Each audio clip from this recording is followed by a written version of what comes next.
adugi potudi tawbiye haidraga somna moirang lamkhaida kwakta satkadaba gari si Churachandpur sakidori me na akhoi speculation se lauraga adra poching thabagi thaba amasum chatharakati kwakta se sajik chara hingdori bravo kwakta da tidlo pusandraba kwakta da kano pusandraba ari DAP du haujiki kano du mafam du dei moi ahan bada social media da tharo je akhoi Churachandpur da urea puram banen thadore urea oiram de DAP oiram अरे social media थादोरी ID bag मंगा through लौसले नोय सुंदंग नंगी लौसन दौ लौ हायरे कयाम यामना लुटिंग फाटिंग की यामना कोई बारबरी कोई lawless होइबा अदुगा तमथीबा मिनुंगसी यावतबा अरगी अखोई यामना क्राइम मॉब एटीट्यूड क्याम उतख्रे मदुदा सिगुम्बा सिस्टम सी अखोई लेरिबा इसिलिनाउ सिंगसिना अखोइना हाइजनिंगी बरे ममांगदा सोखै हाइजखरे क्वाक्तागी सीएसओ सिंगा अकोई बदल लेरिबा इचिलिनाउ सिंगतुगी मेरा पाइबिगी ओरो नत्रगा सीएसओ गी लीडर सिंगसिगा फजना कोल माइंड दा फजना फमिनरगा को ज्ञान ताना अखोइना तौसेना खन्नरिबा खल्लिबा अदुबा एजिटेशन ओरो ब्लॉकेट ओरो पर्पस दो अखोइ मसेल के मरक्ता भाव तानदबा सिचुएशन लेहनदनबा दैट काइंड ऑफ मेकानिज्म अमदा यामना फजना तौमिनसी मदो अखोइसु अखोइगी स्टेट की ओइबा कनो सिविल सोसाइटी बॉडी अमोइना अखोइगी पांगनगी स्टेट सिविल सोसाइटी बॉडी अमन अखोइगी मथौ ताबा ले नखोइ खैतंग यावरगा मसी खितंग हेल्पफुल ओइबा अदुबा कनो म तौमिनसी हारस अखोइ पॉजिटिवली अखोइ कंस्ट्रक्टिवली अखोइ चलगा अखोइ सब यागनी यावगनी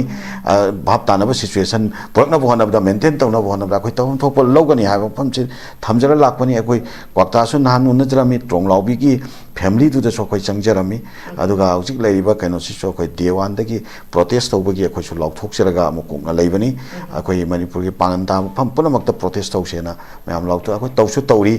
मफम पुनमक्ता पार्टिसिपेट सु तौरी मतंग सिदा सजदा अखोइना रोन अखोइना लाक्चनिंग वाफमसे अखोइ सियामुक्तंग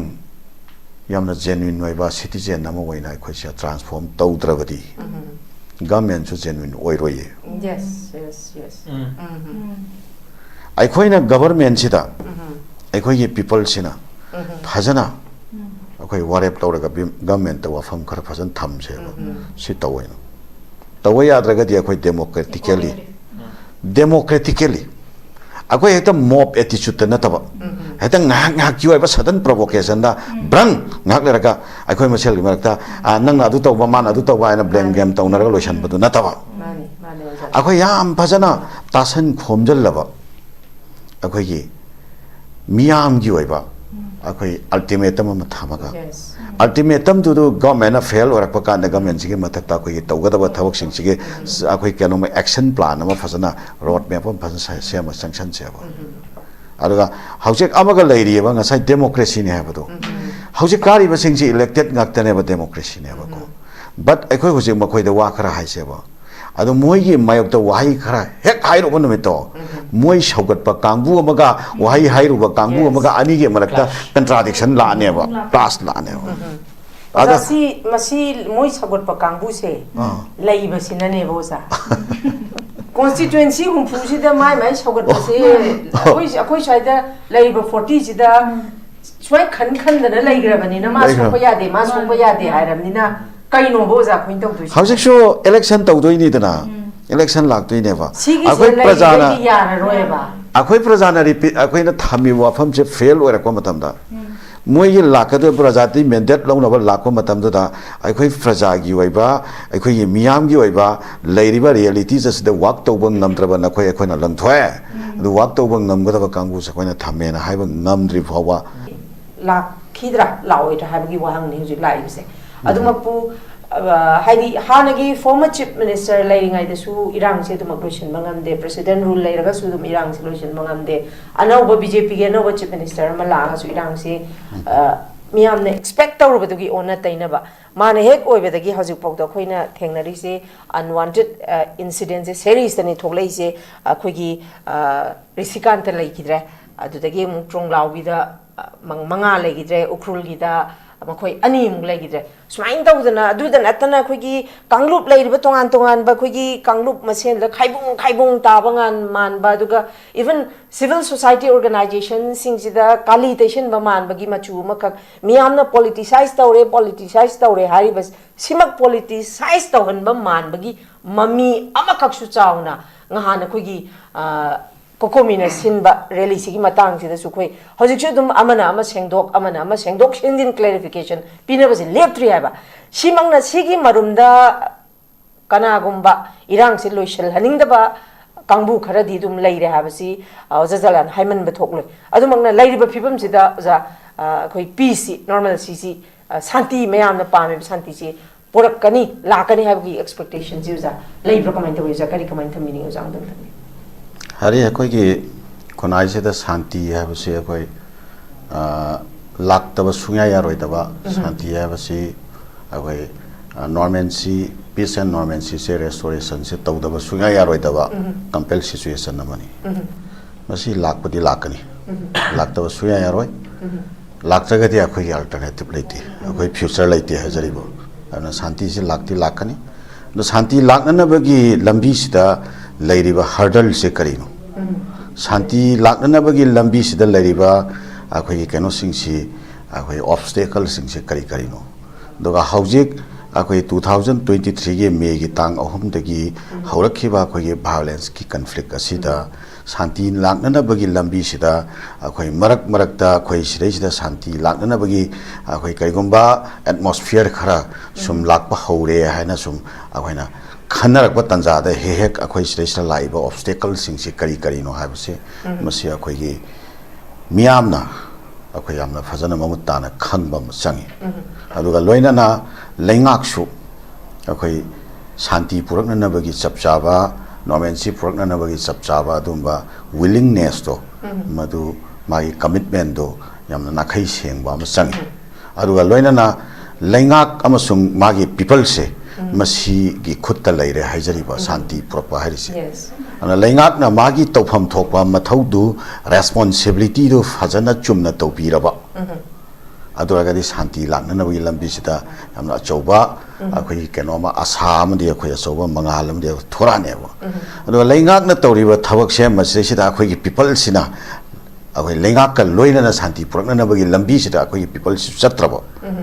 लेंगाकना फन्याम कन्न होनजरगा अखोई पीपल सिना मुका शांति कायरकननबगा मरी लेनबा एटमॉस्फियर सिंगसि सुम अखोई मरकता सुम लेबा तारगदी मधुसो ngmoi haijariba ana akoi sidaisida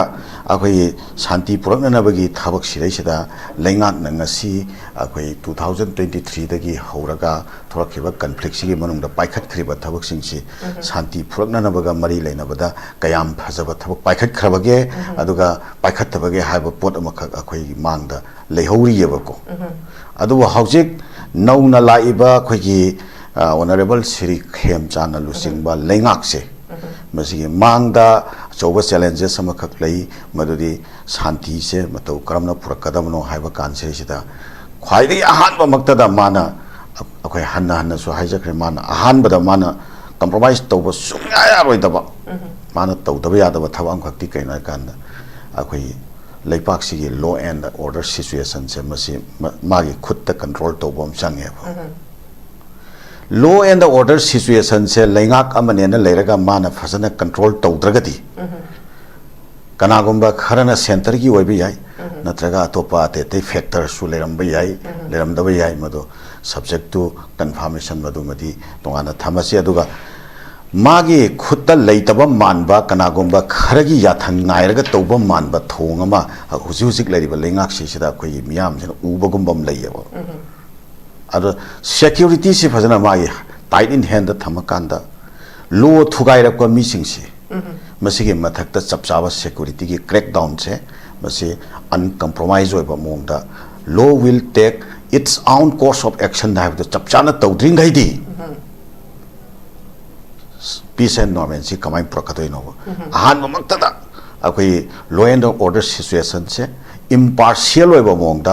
lengak sina magi mathauga moina tofam thokpado madu ahan mamakta madu taunanabagi oiba chapchawa magi commitment ama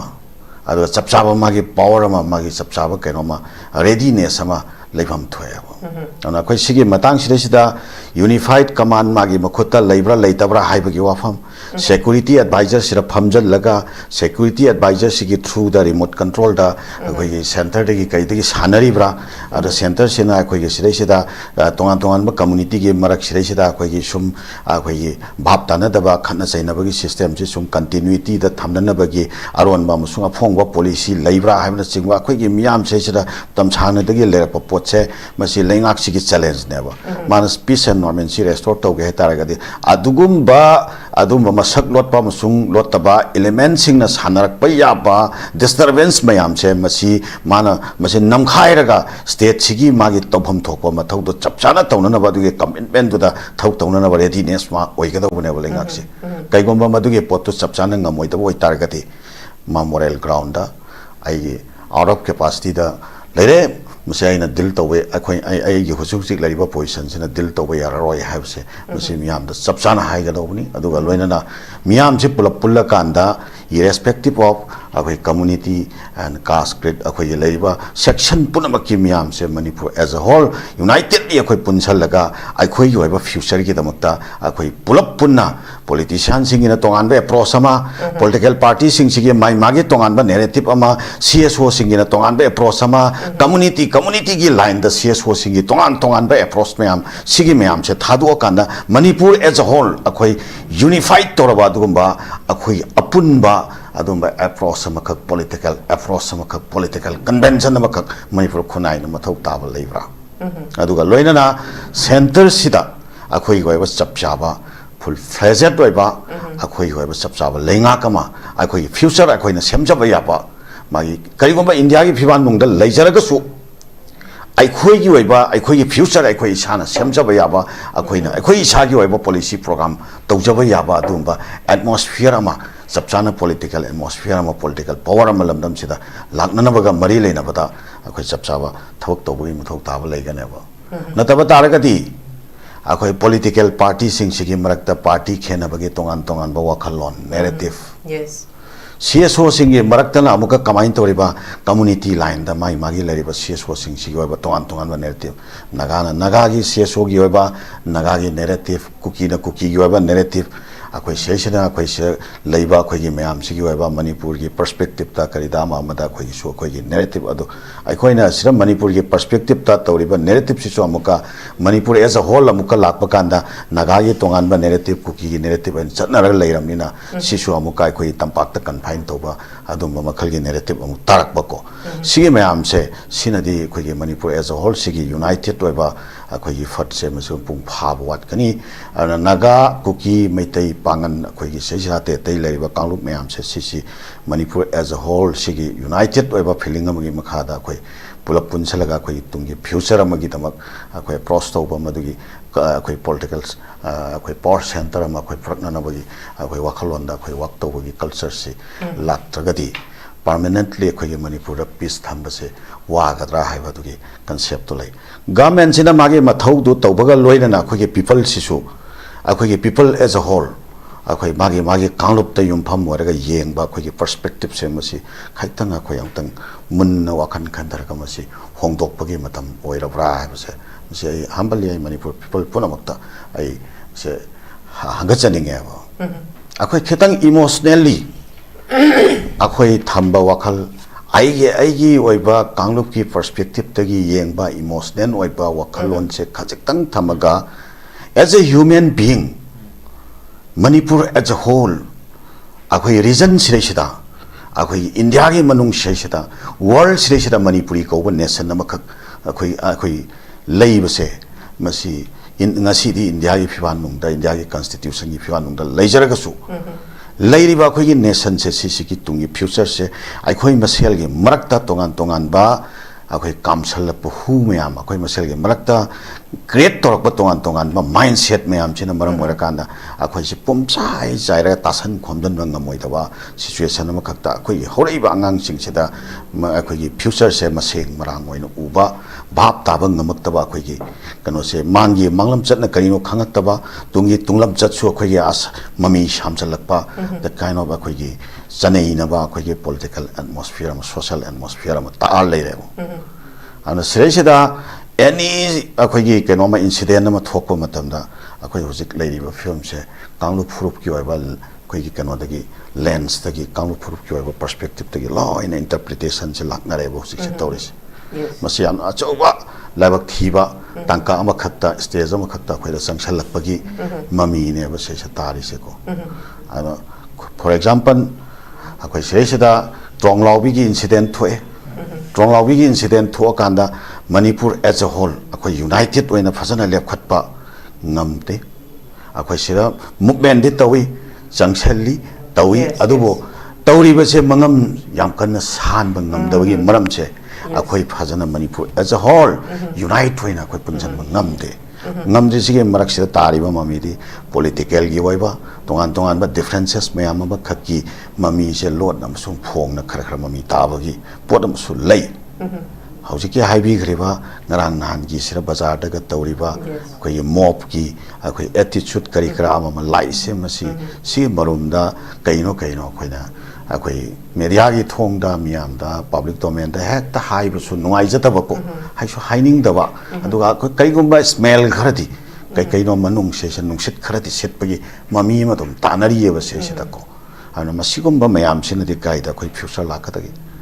agar siresira amuka ukhulgi siresira akoi TM ka somgi da amuk lai masi amuk lakpa kana Manipur as a whole akoi unitedly crime against the humanity crime against the shumba barbaricism crime against the shumba anti-national elements anti-national elements in mayok ta lep khatpa akoi gi siresira civilization ge mayok ta lai ba pot sing sige mayok ta lep khatpa aduga akhoi gi siresira peace and harmony sige mayok ta lai ba pot sing sige mayok ta akoi unite oina lep khatpa that kind of akoi gi keno mechanism ama united mechanism ama united effort ama kitang akoi siresira awat ba hoba lai ba tawna akoi gi yengda uzai for example ngasi ngarang kwakta da akoi gi incident ama thok pa se masi ai mayam da humbly ai with due respect with due regard ai appeal ama khatang ai tawjage masina pangani masina metai ni haibagi mieng tu natabada angtang akhoi as a human being akhoi tin jo tharaga angta phajana angtai masang ta bun na yeng mina seba ko sigi kwakta gi episode se hari kwakta si akhoi da zazalan ai sigi matang kwakta gi issue se sisu ngasai thamai ba ko social media da uzabada CC pu natraga German road ta pharaga chatlani lengak na haiba wapam ama thama idena ko sisu khoi achak ba gi da mai hai bai dune gi hajan bai dune ba ju thok leije masai oza ina panjab to lai ba tong an ba community sing je khaibung ta na gi mami ma khak ne aidana sigi kwakta gi matang sisu oza jalan gi dagi ai chap cha ba masigi ai mot lojani adoza ai next round da si laksagi warawi oza jalan khoi nahan gi kokomi gi demand tongan ba makhoi gi wahang tarek la taruk la yes tarek sida tarek thamba sida akhoi home minister akhoi oja Govindas na tongan ba yam tapna ingna jikna sini reason je maram chana maram ji si leibana sini haidana tongan ba point by point thami ko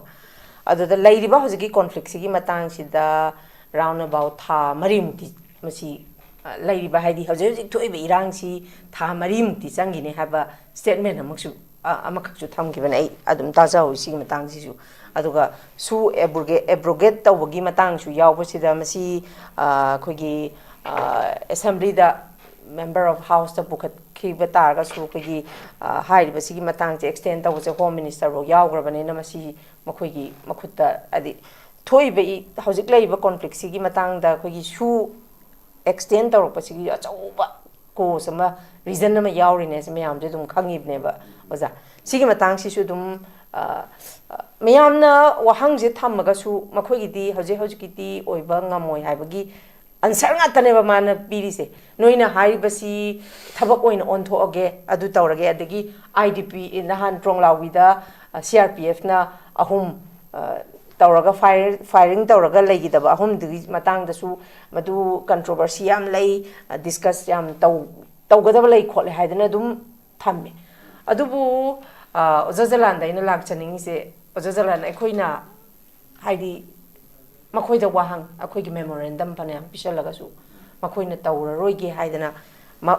ꯍꯥꯏꯗꯤ with region ꯄꯤꯔꯤꯕ with region ꯄꯤꯔꯒꯁꯨ ꯑꯩꯈꯣꯏꯅ ꯃꯈꯣꯏꯒꯤ ꯃꯊꯛꯇ ꯃꯈꯣꯏꯗꯤ ꯄꯥꯋꯔꯗꯣ ꯄꯥꯏꯔꯒ ꯂꯩꯕꯅꯤꯅ ꯀꯅꯥꯅꯁꯨ ꯃꯈꯣꯏꯒꯤ ꯃꯊꯛꯇꯗꯤ ꯍꯥꯏꯗꯤ ꯀꯅꯥꯝꯇꯅ ꯑꯩꯈꯣꯏꯅ ꯇꯧꯕꯗꯤ ꯑꯗꯨꯝ ꯉꯝꯗ꯭ꯔꯦꯕ ꯍꯥꯏꯗꯤ ꯂꯣ ꯂꯩꯔꯒꯁꯨ ꯂꯣꯗꯤ ꯂꯩ ꯉꯁꯥꯏ ꯅꯍꯥꯟ ꯅꯣꯡꯃ ꯑꯣꯖꯥ ꯄ꯭ꯔꯦꯃꯥꯅꯟꯗꯅ ꯌꯥꯝ ꯐꯖꯕ ꯑꯝꯗ ꯍꯥꯏꯕꯤꯔꯝꯃꯦ ꯂꯣꯗꯤ ꯂꯩ ꯑꯣꯔꯗꯔꯗꯣ ꯆꯂꯥꯏꯗꯕꯩ ꯋꯥꯅꯦꯅ ꯌꯥꯝ ꯆꯨꯝꯃꯤꯅꯦꯕ ꯑꯣꯖꯥ ꯂꯣꯗꯤ ꯂꯩꯕ ꯑꯣꯔꯗꯔꯗꯤ ꯇꯧꯗ꯭ꯔꯦꯕ ꯑꯗꯨꯅ ꯂꯣꯂꯦꯁꯅꯦ ꯍꯥꯏꯁꯦ ꯁꯤꯒꯤ ꯃꯇꯥꯡꯁꯤꯗ ꯑꯣꯖꯥ ꯑꯩꯈꯣꯏꯁꯦ ꯍꯧꯖꯤꯛꯁꯦ ꯍꯥꯏꯗꯤ ꯏꯟꯇꯔ ꯀꯝꯃ꯭ꯌꯨꯅꯤꯇꯤ ꯏꯔꯥꯡ ꯁꯥꯒꯠꯄꯩ ꯃꯇꯥꯡ ꯑꯩꯈꯣꯏ ꯅꯥꯒꯥꯒ ꯀꯨꯀꯤꯒ ꯃꯩꯇꯩꯒ ꯉꯔꯥꯡ ꯍꯧꯖꯤꯛ ꯊꯣꯛꯏꯕ ꯀ꯭ꯋꯥꯛꯇꯥꯒꯤꯁꯤꯗ ꯂꯩꯔꯤꯕ ꯐꯤꯕꯝꯁꯤꯅ ꯑꯃꯨꯛ ꯑꯩꯈꯣꯏ ꯍꯧꯖꯤꯛ ꯈꯨꯠ ꯊꯣꯛꯅꯗꯦ ꯍꯥꯏꯕ ꯋꯥꯅꯤ ꯊꯝꯃꯛꯏꯕ ꯃꯇꯥꯡꯁꯤꯗ ꯀꯩ ꯍꯥꯏꯅꯤ ꯑꯩꯈꯣꯏ ꯖꯔꯃꯟ ꯔꯣꯗ ꯅꯠꯇ꯭ꯔꯒ ꯁꯤꯖꯤꯄꯨꯔ ꯆꯠꯂꯅꯤꯒ ꯍꯥꯏꯔꯛꯄꯁꯦ ꯂꯩꯔꯤꯕ ꯐꯤꯕꯝꯁꯤꯗ ꯊꯃꯣꯏꯁꯤꯗ ꯅꯨꯡꯉꯥꯏꯇꯕꯁꯨ ꯑꯗꯨꯃꯛ ꯐꯥꯎꯏ ꯍꯥꯏꯗꯤ ꯑꯃ ꯂꯣꯏꯗ꯭ꯔꯤꯉꯩꯗ ꯄꯣꯔꯤꯉꯩꯗ ꯄꯝꯃꯨ ꯍꯥꯏꯕꯒꯤ ꯐꯤꯕꯝ ꯑꯃꯈꯛ ꯂꯥꯛꯁꯤꯜꯂꯛꯄꯗꯣ ꯑꯣꯖꯥꯁꯨ ꯑꯃꯨꯛꯀꯣꯛꯀꯤ ꯄ꯭ꯔꯦꯁꯤꯗꯦꯟ ꯑꯃ ꯑꯣꯏꯅ ꯁꯤꯒꯤ ꯏꯟꯇꯔ ꯀꯝꯃ꯭ꯌꯨꯅꯤꯇꯤ ꯑꯩꯈꯣꯏ ꯈꯥꯏꯕꯨꯡ ꯇꯥꯕꯒꯤ ꯐꯤꯕꯝ ꯑꯃꯈꯛ ꯂꯥꯛꯂꯛꯄꯁꯦ ꯑꯣꯖꯥ ꯀꯃꯥꯏꯅ ꯊꯝꯕꯤꯅꯤꯡꯉꯤ ꯁꯤ ꯃꯇꯥꯡꯗꯁꯨ ꯃꯁꯤ ꯍꯥꯏꯗꯤ ꯑꯩꯈꯣꯏꯁꯨ ꯃꯗꯨꯅꯤ ꯑꯩꯈꯣꯏ ꯐ꯭ꯔꯣꯝ ꯗ ꯕꯤꯒꯤꯅꯤꯡ ꯑꯩꯈꯣꯏꯅ ꯍꯥꯏꯔꯒ ꯂꯥꯛꯆꯕꯁꯤ ꯑꯩꯈꯣꯏꯒꯤ ꯀꯃꯟ ꯀꯣꯁꯁꯦ ꯑꯩꯈꯣꯏꯒꯤ ꯀꯃꯟ ꯀꯣꯁꯁꯦ ꯑꯩꯈꯣꯏꯒꯤ ꯃꯤꯌꯥꯝꯁꯤꯒꯤ ꯃꯔꯛꯇ ꯑꯩꯈꯣꯏꯒꯤ ꯃꯁꯤꯒꯤ ꯑꯣꯏꯕ ꯀꯟꯁꯦꯞꯆꯨꯋꯦꯜ ꯀ꯭ꯂꯥꯔꯤꯇꯤ ꯑꯃ ꯌꯥꯝ ꯐꯖꯅ ꯑꯩꯈꯣꯏ ꯀ꯭ꯂꯤꯌꯥꯔ ꯑꯣꯏꯕ ꯑꯃ ꯆꯪꯉꯦꯕ ꯑꯗ ꯍꯧꯖꯤꯛ ꯄ꯭ꯔꯣꯕ꯭ꯂꯦꯝꯁꯤ ꯀꯗꯥꯏ ꯐꯥꯎꯕ ꯂꯥꯛꯈ꯭ꯔꯒꯦ ꯍꯥꯏ ꯀꯥꯟꯗ ꯑꯩꯈꯣꯏ ꯇ꯭ꯔꯣꯡꯂꯥꯎꯕꯤꯗ ꯏꯟꯁꯤꯗꯦꯟ ꯊꯣꯛꯑꯦ ꯇ꯭ꯔꯣꯡꯂꯥꯎꯕꯤꯒꯤ ꯏꯟꯁꯤꯗꯦꯟ ꯃꯇꯨꯡꯗ ꯑꯩꯈꯣꯏꯒꯤ ꯃꯥꯁ ꯄꯤꯄꯜꯁꯤꯒꯤ ꯑꯣꯏꯕ ꯃꯗꯨꯕꯨ ꯔꯤꯄ꯭ꯔꯖꯦꯟ ꯇꯧꯔꯤꯕ ꯁꯤꯚꯤꯜ ꯁꯣꯁꯥꯏꯇꯤ ꯑꯣꯔꯒꯅꯥꯏꯖꯦꯁꯟꯁꯤꯡꯒꯤ ꯈꯨꯠꯊꯥꯡꯗ ꯒꯕꯔꯃꯦꯟꯇ ꯑꯜꯇꯤꯃꯦꯇꯝ ꯑꯃ ꯐꯖꯅ ꯊꯝꯃꯒ ꯃꯗꯨꯒꯤ ꯃꯈꯥ ꯇꯥꯔꯛꯄꯗ ꯁꯦꯔꯤꯁ ꯑꯣꯐ ꯑꯩꯈꯣꯏ ꯑꯦꯖꯤꯇꯦꯁꯟ ꯃꯨꯚꯃꯦꯟꯁꯦ ꯒꯕꯔꯃꯦꯟꯅ ꯇꯥꯗꯕ ꯌꯥꯔꯣꯏꯗꯕ ꯇꯥꯅꯅꯕꯒꯤ ꯃꯨꯚꯃꯦꯟ ꯑꯃ ꯑꯩꯈꯣꯏꯁꯦ ꯀꯟꯇꯤꯅ꯭ꯌꯨꯁꯂꯤ ꯆꯪꯁꯟꯕꯗ ꯑꯩꯈꯣꯏ ꯉꯝꯃꯛꯇ꯭ꯔꯕꯅꯦꯕ ꯉꯝꯗꯕ ꯁꯤꯆꯨꯋꯦꯁꯟꯅꯤ ꯂꯥꯛꯏꯁꯦ ꯆꯪꯁꯜꯂꯛꯏꯕ ꯃꯨꯚꯃꯦꯟꯁꯤ ꯇꯣꯉꯥꯟ ꯇꯣꯉꯥꯟꯕ ꯐꯦꯛꯇꯔ ꯃꯌꯥꯝ ꯑꯃꯈꯛ ꯃꯔꯛꯁꯤꯗꯩꯁꯤꯗ ꯆꯪꯁꯜꯂꯛꯑꯒ ꯃꯗꯨꯒꯤ ꯐꯦꯛꯇꯔꯁꯤꯡꯁꯤꯅ ꯃꯨꯚꯃꯦꯟꯁꯦ ꯗꯤꯁꯄꯔꯁ ꯇꯧꯅꯅꯕꯒꯤ ꯃꯣꯃꯦꯟꯇꯝ ꯑꯃ ꯂꯥꯛꯄꯁꯦ ꯃꯨꯚꯃꯦꯟꯁꯤ ꯀꯥꯏꯍꯟꯅꯅꯕꯒꯤ ꯑꯩꯈꯣꯏ ꯐꯦꯛꯇꯔ ꯈꯔ ꯃꯔꯛꯁꯤꯗꯩꯁꯤꯗ ꯏꯟꯖꯦꯛ ꯇꯧꯔꯕ꯭ꯔꯥ ꯍꯥꯏꯕꯁꯤꯒꯤ ꯁꯤꯆꯨꯋꯦꯁꯟꯁꯤ ꯌꯧꯔꯛꯑꯕꯅꯦꯕꯀꯣ ꯐꯥꯔꯁ ꯑꯣꯐ ꯑꯣꯜ ꯑꯩꯈꯣꯏꯒꯤ ꯂꯩꯔꯤꯕ ꯁ꯭ꯇꯦꯠꯁꯤꯒꯤ ꯄꯣꯂꯤꯇꯤꯁꯤꯌꯥꯟꯁꯤꯡꯁꯤꯅ ꯑꯩꯈꯣꯏꯒꯤ ꯂꯝꯗꯝꯁꯤꯗ ꯂꯩꯔꯤꯕ ꯂꯦꯟ ꯑꯦꯟ ꯗ ꯑꯋꯥꯔ ꯄꯤꯄꯜ ꯁꯤꯒ ꯃꯔꯤ ꯂꯩꯅꯕ ꯑꯩꯈꯣꯏ ꯆꯞ ꯆꯥꯕ ꯄꯣꯂꯤꯁꯤ ꯄ꯭ꯔꯣꯒ꯭ꯔꯥꯝꯁꯤꯡꯁꯦ ꯁꯦꯝꯖꯔꯒ ꯑꯩꯈꯣꯏꯒꯤ ꯑꯣꯏꯕ ꯄꯔꯁꯄꯦꯛꯇꯤꯞ ꯑꯃꯗ ꯑꯩꯈꯣꯏꯒꯤ ꯂꯩꯕꯥꯛꯁꯤꯒꯤ ꯒꯕꯔꯅꯥꯟꯁꯁꯦ ꯁ꯭ꯇꯦꯠ ꯒꯚꯔꯟꯃꯦꯟꯠꯁꯤꯅ ꯇꯧꯕ ꯉꯝꯃꯤꯕ꯭ꯔꯥ ꯅꯠꯇ꯭ꯔꯒ ꯉꯝꯗ꯭ꯔꯕ꯭ꯔꯥ ꯃꯁꯤ ꯑꯩꯈꯣꯏ ꯈꯪꯕ ꯃꯊꯧ ꯇꯥꯔꯦꯕ ꯑꯩꯈꯣꯏꯒꯤ ꯁꯤꯗꯩꯁꯤꯗ ꯑꯩꯈꯣꯏꯅ ꯍꯧꯈꯤꯕ ꯃꯇꯝ ꯃꯌꯥꯝ ꯑꯃꯈꯛꯇ ꯑꯩꯈꯣꯏ ꯃꯌꯥꯝꯅ ꯈꯪꯃꯤꯟꯅꯔꯒ ꯂꯥꯛꯑꯦ ꯑꯩꯈꯣꯏꯅꯁꯨ ꯉꯥꯡꯅꯔꯒ ꯂꯥꯛꯑꯦ ꯑꯩꯈꯣꯏꯒꯤ ꯂꯩꯔꯤꯕ ꯒꯕꯔꯃꯦꯟꯁꯦ ꯃꯁꯤ ꯄꯄꯦꯠꯅꯦ ꯁꯤ ꯑꯗꯣ ꯁꯤ ꯋꯥꯍꯩꯁꯤꯃꯛ ꯇꯁꯦꯡꯅ ꯒꯚꯔꯟꯃꯦꯟꯠꯁꯤꯗ ꯂꯩꯕꯤꯔꯤꯕ ꯑꯗꯨꯝꯕ ꯏꯀꯥꯏꯈꯨꯝꯅꯖꯔꯕ ꯑꯣꯅꯔꯦꯕꯜꯁꯤꯡꯅ ꯇꯥꯕꯗꯗꯤ ꯅꯨꯡꯉꯥꯏꯔꯣꯏꯑꯕꯀꯣ ꯑꯗꯨꯁꯨ ꯑꯩꯈꯣꯏ ꯑꯦꯖ ꯑ ꯂꯦꯃꯦꯟ ꯑꯦꯖ ꯑꯟ ꯑꯣꯔꯗꯤꯅꯔꯤ ꯄꯤꯄꯜ ꯑꯩꯈꯣꯏ ꯃꯁꯤ ꯑꯩꯈꯣꯏ ꯍꯥꯏꯗꯕ ꯌꯥꯔꯣꯏꯕ ꯄꯄꯦꯠꯅꯦ ꯁꯤ ꯁꯦꯟꯇꯔꯅ ꯊꯥꯡꯉꯤꯕ ꯈꯣꯡꯊꯥꯡ ꯁꯦꯟꯇꯔꯅ ꯂꯧꯔꯤꯕ ꯐꯤꯔꯦꯞ ꯁꯦꯟꯇꯔꯅ ꯉꯁꯤ ꯇꯧꯔꯤꯕ ꯄꯣꯂꯤꯁꯤ ꯄ꯭ꯔꯣꯒ꯭ꯔꯥꯝꯁꯤꯒꯤ ꯃꯥꯌꯣꯛꯇ ꯀꯔꯤꯒꯨꯝꯕ ꯑꯃ ꯐꯥꯎꯕ ꯀꯣꯏꯁꯟ ꯑꯃ ꯐꯥꯎꯕ ꯔꯦꯁ ꯇꯧꯕ ꯉꯝꯗꯕꯁꯤꯕꯨ ꯄꯄꯦꯠꯅꯦ ꯍꯥꯏꯔꯣꯏꯗ꯭ꯔꯣ ꯑꯗꯨ ꯑꯣꯏꯇꯥꯔꯒꯗꯤ ꯒꯕꯔꯃꯦꯟ ꯃꯁꯥꯅ ꯂꯣ ꯑꯦꯟ ꯑꯣꯔꯗꯔꯁꯦ ꯁ꯭ꯇꯦꯠꯀꯤ ꯁꯕꯖꯦꯛꯅꯤ ꯍꯥꯏꯔꯦ ꯏꯟꯗꯤꯌꯟ ꯀꯟꯁꯇꯤꯇ꯭ꯌꯨꯁꯟꯅꯀꯣ ꯑꯗꯨ ꯑꯣꯏꯔꯒꯗꯤ ꯃꯅꯤꯄꯨꯔꯗ ꯂꯩꯔꯤꯕ ꯑꯩꯈꯣꯏꯒꯤ ꯅꯣꯡꯃꯩ ꯀꯥꯞꯁꯜꯂꯛꯄꯒꯤ ꯏꯁꯨ ꯄꯤꯁ ꯑꯦꯟ ꯅꯣꯔꯃꯦꯟꯁꯤ ꯄꯨꯔꯛꯅꯕ ꯍꯣꯠꯅꯕꯗ ꯗꯤꯁꯇꯔꯕꯦꯟꯁ ꯄꯤꯔꯛꯏꯕ ꯑꯗꯨꯒꯨꯝꯕ ꯁꯥꯟꯇꯤ ꯊꯨꯒꯥꯏꯕ ꯄꯥꯝꯕ ꯏꯂꯤꯃꯦꯟꯁꯤꯡꯁꯤꯕꯨ ꯀ꯭ꯔꯁ ꯇꯧꯅꯅꯕ ꯆꯞ ꯆꯥꯕ ꯃꯥꯒꯤ ꯒꯕꯔꯃꯦꯟ ꯑꯃꯒꯤ ꯇꯧꯐꯝ ꯊꯣꯛꯄ ꯄꯋꯥꯔꯁꯦ ꯃꯥꯏ ꯃꯈꯨꯠꯇ ꯂꯩꯔꯕ꯭ꯔꯥ ꯂꯩꯇ꯭ꯔꯤꯕ꯭ꯔꯥ ꯃꯁꯤꯅꯤ ꯅꯝꯕꯔ ꯋꯥꯟ ꯑꯩꯈꯣꯏ ꯃꯤꯌꯥꯝꯁꯤꯅ ꯈꯪꯕꯃꯊꯧ ꯇꯥꯔꯤꯁꯤ ꯑꯗꯣ ꯍꯧꯖꯤꯛ ꯍꯪꯕ ꯃꯇꯝꯗ ꯄꯤꯔꯛꯏꯕ ꯄꯥꯎꯈꯨꯝꯁꯤꯡꯁꯦ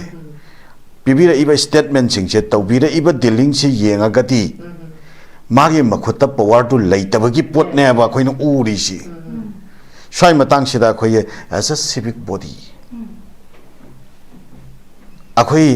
सिटीजन्स अखोई बीइंग एज अ सिटीजन अखोई एक्टिव ओइबा ताबा नथ्रो अखोई एक्टिवेशन दरकार लेथ्रो khoi yamna phajana common noiba perspective amda khoi gi future gi goal ama phajana set toraga khoi gi mass uprising ama khoi gi myam sigi waina mathok tab leitro ngasi rohanna ngasai mamangda takbi khiba kho zenji gi matang takbi ado Nepal ki zenji singtu ki perspective to kamai set tor kono ahan bada moise monarchy leram bada ki monarchy plus parliamentary form of government nama lakre adu matungda monarchy to pulap lok thoga total parliamentary form of government amuk lakre adu ki series of government sing to ki perata corruption aduga nepotism adagi asumba kaino myam sida maram oirakanda akhoi capitalism adagi ate my factor myam khogna maram orga total dominance policy of the foreign hands adugi myam kai kra myam do maram orkan moi gi future sigi kaino si kaim tabadagi moi gi youth sing sina akhoi gi Nepal se what why and how and where adugi perspective amada zenji singduna lepkhala ineba da khoi ge manipur khunai si deng si akhoi ne ngasi phawbada urei basi karino haiba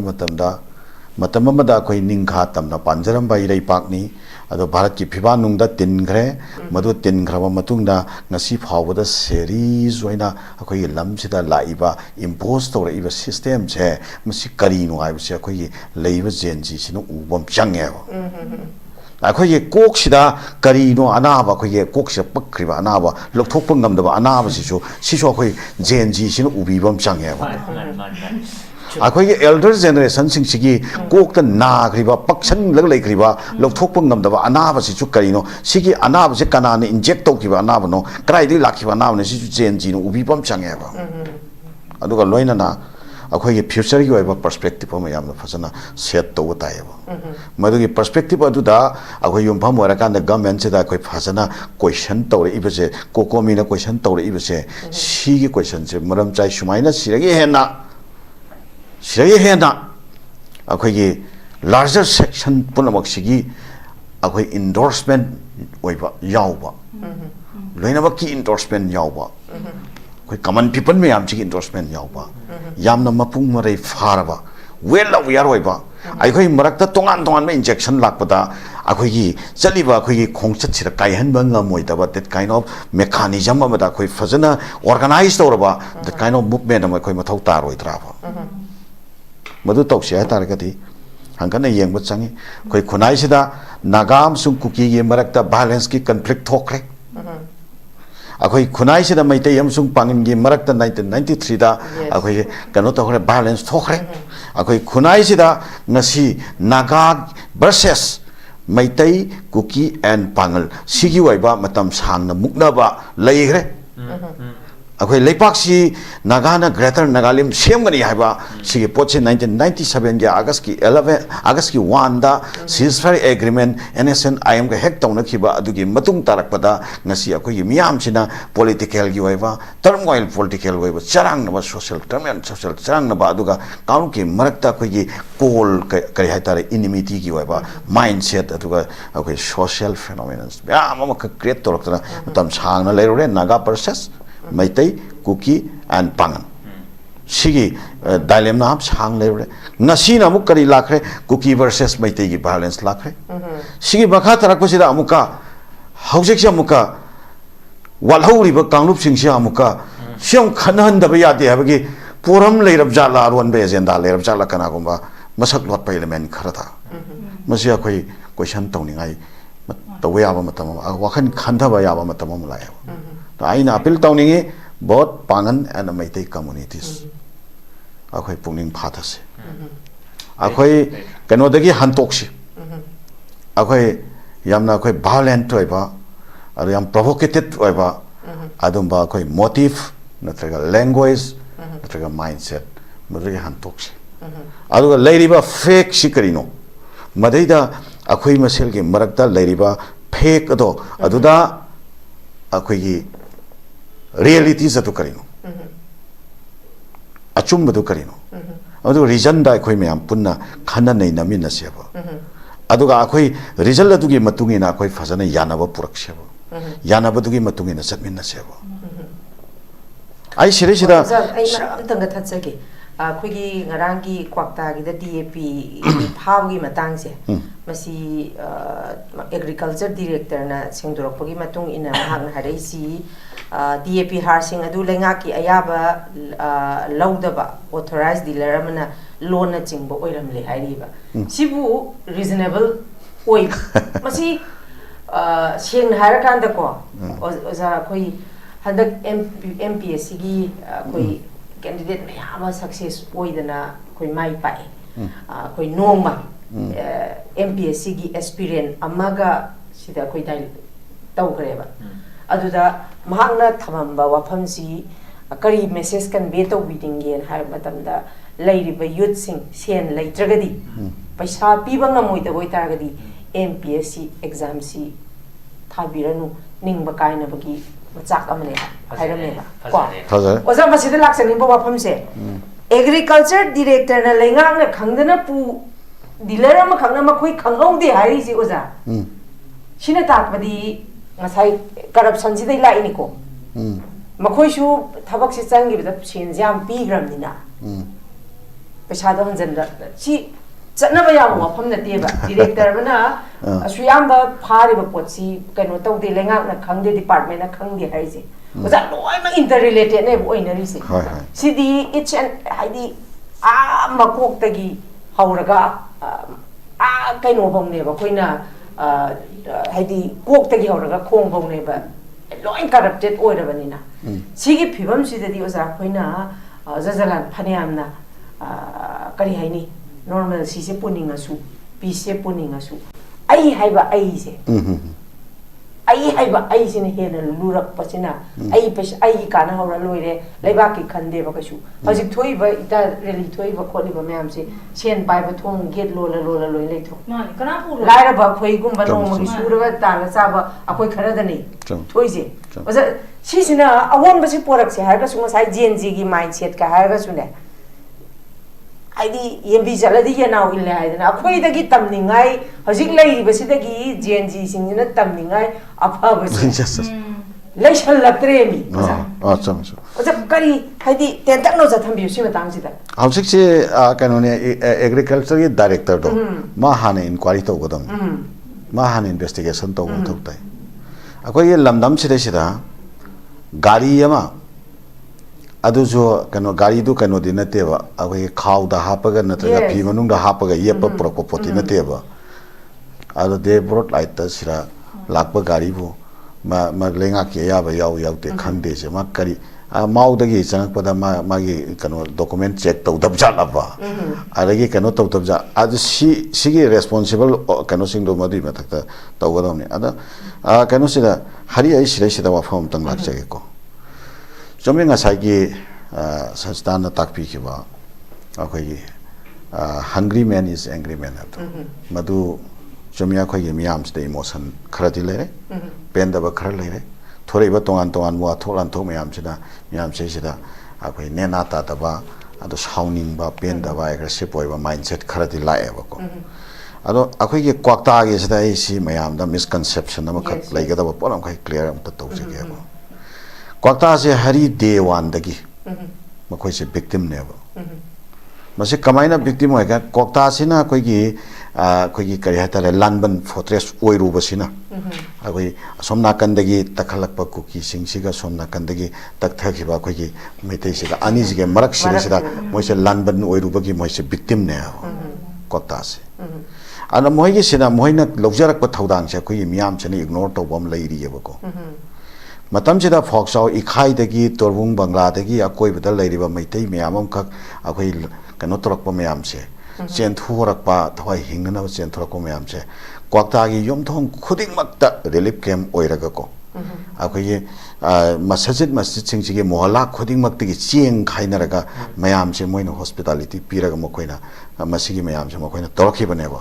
aragi amuka maitai silinau mayam makha gi Churachandpur dagi gari huntu amaga chelakpa yauri mi lakpa khudong thiban mayok na mayam yauri masi kwakta gi silinau kai sina chentharaga gari lokhala uba Churachandpur chentharaga gari pukhala uba dagi mi rescue tauba ama tau yamam thokramni aragi amuka maitai Kuki न फारगा मैतेगा cookie पागल लमगा अखोई चिंगदा कनो तोब चटमिनबदा पुन्ना फागेबदगी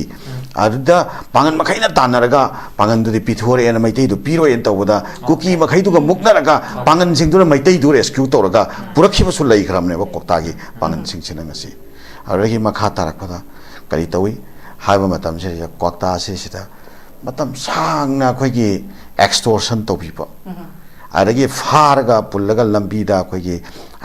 मथुन पुंबम कोई फुबीबा चैबीबा ma'am incident ma'am थोखरे गाड़ी भाजन बीखिबा incident ma'am थोखरे पोचै चिंथबीबा incident ma'am थोखरे सुमाइना क्वाक्ता सी human सिल लोइना मसी गसाई cookie गा ताइनाब खुन्नी हाइबगी मिंगदुदा मोइदा थाजतबगी मियंग अमखक लैबतुना को होय मरक सेसिदा अखोई ब्लैक शिप असिदे अदुम लैबा हौनै को पानसिंग मरकता कोक्ता मरकता सु खरा ब्लैक शिप खरति यौरब याय अदु यावी हाइदना अखोई पुलप ओइना मास ओइना अखोई कनो हाइबदो करी हाइतारे अपुन्न पनिशमेंट पीबदो अदुगी मवोंगदा कोक्ता सिदा ngak leita sum provoke to bibsina ngasi di kari haktare कोक्ता से समुका मोइसु अखोई निंगबा कायबा दगी साउनिंगबा पेनदबा मोइद फावरक्तना नेबा ngसाइगे जर्मन नोट तु ता गायना ngang यावरे इसेको अन सिरेसिदा अखोई मदुगुम्बा वाहिसिंग दुसो अखोई कनो तोइ रिएक्ट तोइ अदुसो अखोई ने एक्सेप्ट तौते अदुम्बा ngang एक सोशल मीडिया दा ngang ताबगा अखोई फर्स्ट अखोई nangpham thokpa ngangre tawam thokpa tawre अखोई अदुम्बा वा ngang सिंग अखोई तोलरे तौरोय हाइग्रे को अदु मतंग सिरा अखोइना लाक्सनिंग बदि ममांग दसो अखोई हाइजख्रेबा if क्वाक्तादगी करिगुम्बा पोचै चुराचानपुर रोमदा योनबा यावी मधु ब्लॉकेट तौसी नुंगाइते हाइ तारगति क्वाक्तादगी अखोई फाक्साव इखाइ फौगी मरक्तो मदैदा क्वाक्ताना हाइजरियबा नखोई लाकपिरो अदुगा अखोइसु यावजरगे नोइ लागा लैफमसु अखोइ सिनजरगे चाबा थकपसु अखोइ कनो तौजरगे पुथोक्जरगे अदुगा अखोइगी मिसु थोक्जरगे अदुगा मफम सिरैसिदा अखोइ रुटीन नाइरगा अखोइ चांग नाइना अखोइ नोइना ब्लॉकेट तौसि हाइबदो अदुगी मतम तुफाउ थमिनरसि हाइजरेबा अदुगी पोतुदी तौबिगे हाइद्रगा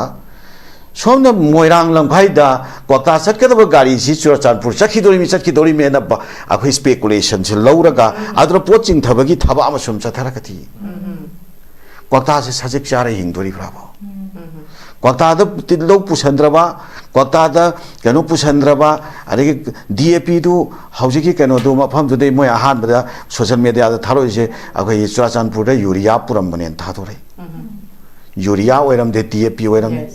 अरगे सोशल मीडिया थादोरिदा आइदि बेग मंगा थ्रो लौसले नोइसु नंगी लौसन लौ हाइरे कयाम यामना लुटिंग फाटिंगी यामना कोइगे बारबरिक ओइबा लॉलेस ओइबा अदुगा तमथीबा मिनुंगसी यावतबा अरगे अखोइगे यामना क्राइम मॉब एटीट्यूड क्याम उत्खरे मदुदा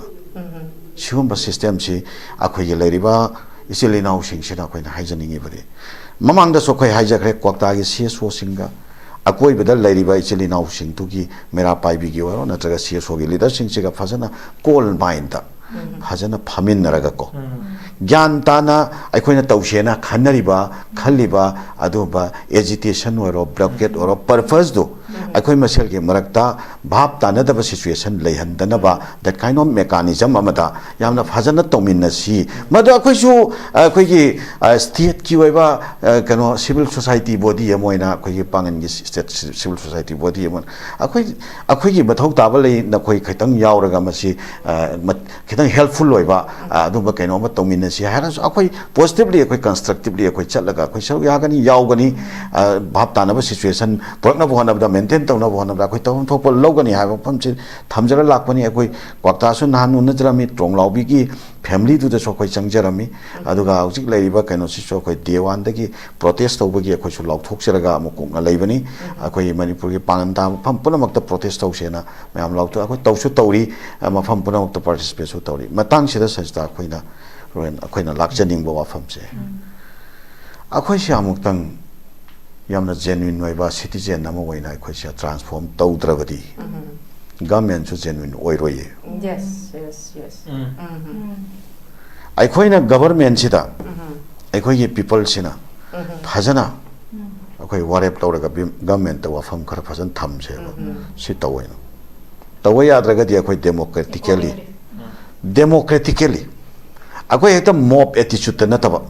heta ngak ki oiba sudden provocation da brang ngak leraga akhoi masel gi marakta nang adu tawba man adu tawba na blame game tawna loisan badu na taba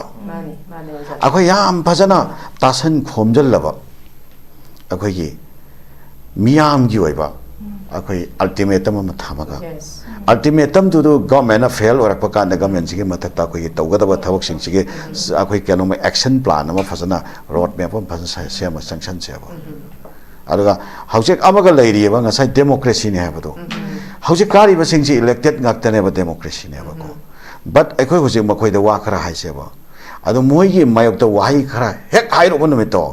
moi saugat pa kangbu amaga wahai hai ru ba kangbu amaga ani ge marakta contradiction la ne ba plus la ne ba ada masi moi saugat pa kangbu se lai ba sinane bosa constituency hum phusi da mai saugat pa se akoi sai da lai ba 40 si da swai khan da na lai gra bani na ma so pa ya de hairam ni na kai no boza point to haujek sho election tawdoi ni dana election laktoi ne ba akoi prajana ya na roe ba akhoi prajana repeat akhoi na thami wafam se fail ora ko matam da moi gi lakade prajati mandate launa ba lakko matam da akhoi praja gi oiba akhoi gi miyam gi oiba leiri ba reality just the work to bang nam traba na khoi akhoi na lang thwe the work to bang nam ga ba kangbu sa khoi na thamme na haiba ngam dri phawa hayang adui matam tu dadi si poching si puang mang khrani akhoi na ngasi bharat ki lusingba kanano manipur ki sarkar pairi ba kanano akhoi khangi adu hayang election me lakpa kan election lakpa kan adu gi momentum to kaw rani korfang da sakrani akhoi korfang da are sakcha haijan ab da bottle da kari da sana khrani akhoi thabak si are di adum loire akhoi issue adu election loire matung da amuka thora ni issue gi Pendre num law ba du ada khoi soiri base akhoi gi people si soire are amarom da akhoi gi advance society amada leigada ba advance people gi mindset to akhoi gi miyam sida akhoi fajana hanjalak pa natragadi ana akhoi gi soira ba pumma ba aduga namthira ba aduga akhoi gi miyam sibu awa pulum na halaba miot minai bayok na halaba akhoi khunai sibu tungi future akhoi maseng marang halaba that kind of system mama ki mayok ta akhoi change tawna ba movement tawsi haba taragati akhoi subjective factor matik jaba able success subjective factor mathok ta ba okay akhoi gi fragmentation me amam ka create tawba that kind of subjective factor na di madugi chapcha ba awon ba hong bu purakna ba thok tawba matik charo ya ba okay ana akhoi gi khena ba toan ba section gi people sing se toan na famin daraga engage tawna raga mai magi leri ba toan ba mindset sing se fajana heart tawmin raga adi batungda akhoi common approach sama da purak pa yaba adi mindset to da mayam jibu tasan khomjan ba ngamba that kind of subjective factor ba manipur kunai na mathok ta ya madugi makhada akhoi chapchana government se da government ge mamit chila kudom itin je ba matam da government se chatta ba ngamre yang se ba an ngasi leri ba akhoi gi vacuum si karino hakanda sese loina politically motivate tawna ba gi mami khara su ta ya ba masina ne ba akhoi gi people se sida akhoi kangau na rak gi photo ma lak phra su kan le akhoi haujek se manipur se kaihan khara si toihan khara si haibagi approach na amani ko manipur se kansi haibagi approach to maduda angtang ai khoi phasana ai khoi angta tasan khomjan naraga akhoi da leiriba manipur kanjan na bagam mari leina bo wakhalon ba khaise masang te exchange taw naraga akhoi angtang reality da akhoi gi oiba common approach among to puthona bo hona mina se ba okay no others nataba akhoi sira su movement taw se haraga ai masi lan na di lobi bijate econom ta haje ko akhoi si pangan community gi civil society gi apex body amani amuk ko khaise akhoi makhada akhoi ga punmin na ba constituent body mi amum kholai religious body so akhoi ga punna chatmine akhoi makhada leibadi na te ko religious body se ador su akhoi ga punna chatmine ade shatra gi body akhoi punna chatmine sumaina akhoi gi kano sira pan society si phajana akhoi siragi movement na law thok tam da movement to ba ba to ngam bagi kano da akhoi se laiba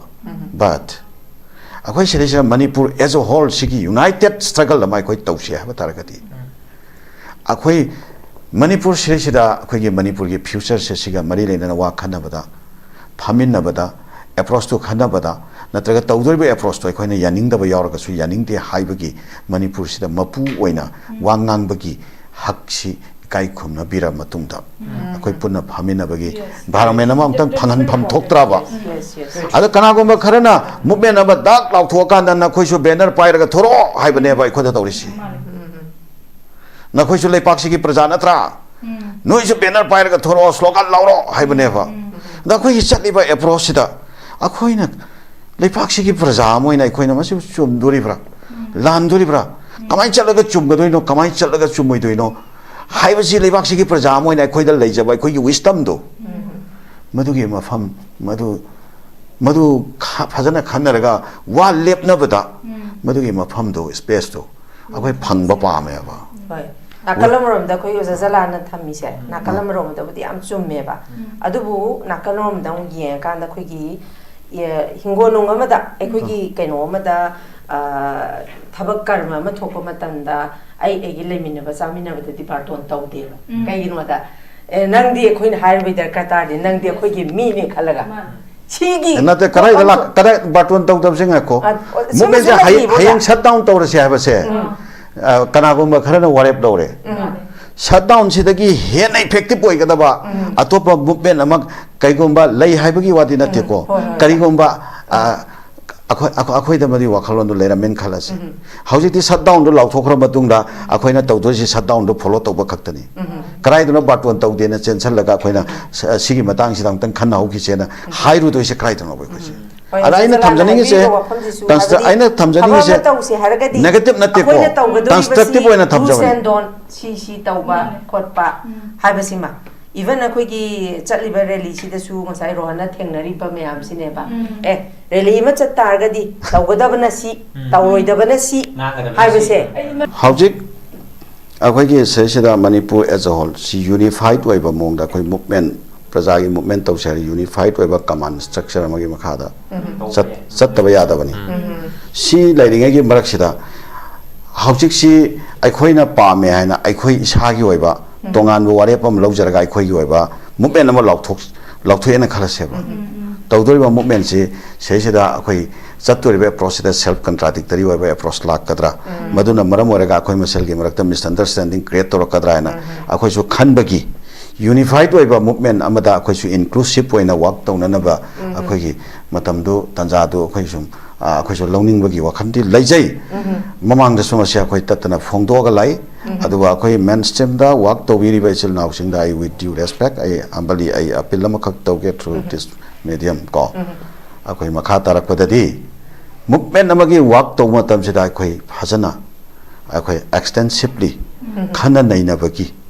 akwai tanja amamam di longmin na pame aduga khana naina ra matung ra akwai sakka da approach tawada ba singsi akwai phajana madu khana naina bata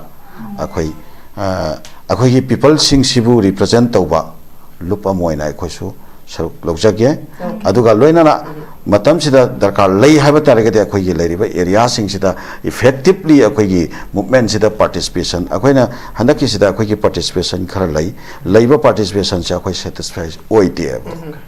Madam the Matam Sida Aquina Hazari City a movement Yaushan view support to view in Aduga local level the initiative view Hibasi Natana Aquai Ishagi Weba inclusive in a law movement ama. Waiba matamda legadaba akhoi participation siga adumaina yaushan biu haina haibada legadaba participation siga kitang akhoi de satisfy waiba what level ko ana sumba sigi wakhalon ji express tawjabne aduga kota gi sitam tanga hanjan jaram ke I with due respect political leaders sing sida appeal lama tawningi despite of the differences of political parties na khoi loina sanction biu aduga kota amasung magi neighboring villages sing sida leriba misunderstanding je mamang da so koi hijackre masip hajana phamaga permanently tung koina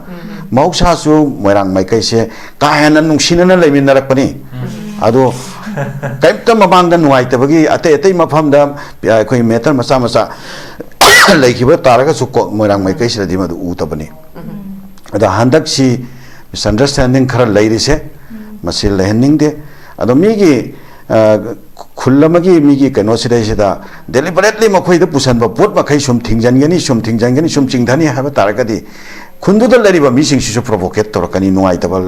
पेंदबल learner अदुना मरम ओरकांदा misunderstanding रो हेना साउथोरना नबई मरम लाकनी अन पुलिसना हजिक तौबिरिबा थबकसिसु यामना effectively फजना impartial ओइबा मोंगदा फजना तौबियो अदुगा community के leaders अगोई village के अतोन तोन village के leaders सिंदु फजना पुन्ना फामिनरगा solution प्रोपा